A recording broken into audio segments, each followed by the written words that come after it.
Okay, so let's imagine that we have a spring, and we know that the spring force, let's say it's in we pull or we stretch or compress the spring in the x direction. We know that if the spring constant is Ks,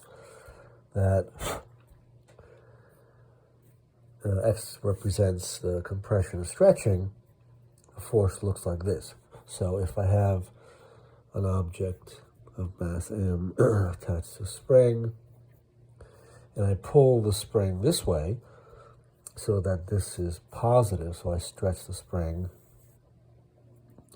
Well, the stretching would be from here to here, that would be x, that's some positive value.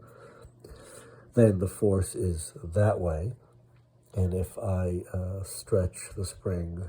well, if I compress the spring, so that's, let's say x equals 0, if I compress the spring by, I compress it all the way to here by an amount, let's call it x, there, then that's a negative value, and negative times negative is positive, so we get a force that way. So now let's figure out the potential energy associated with the spring, so we can use conservation of energy. So, so F dot dr is equal to minus ksx in dx, and we're integrating from some initial x to some final x, and that's going to be minus ks x squared over 2 from x initial to x final, and that's minus ks x final squared over 2 minus a negative, so it's plus ks x initial squared over 2, and that of course is minus the difference in potential energy, so we have minus u final plus u initial, which is minus ks x final squared over 2 plus ks x initial squared over 2,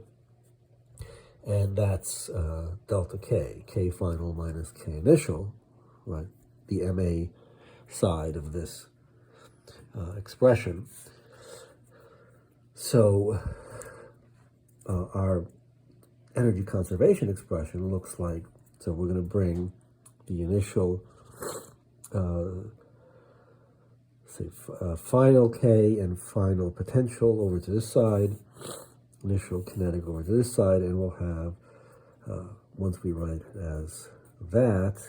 the initial squared over 2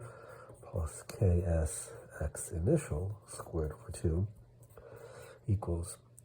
k final, which is m v final squared over 2 plus ks x final squared over 2. That's energy conservation for the spring. So, if we initially compress a spring, there's some energy stored there. If we launch it initially, we have some kinetic energy and so on, and we'll do some practical applications of that.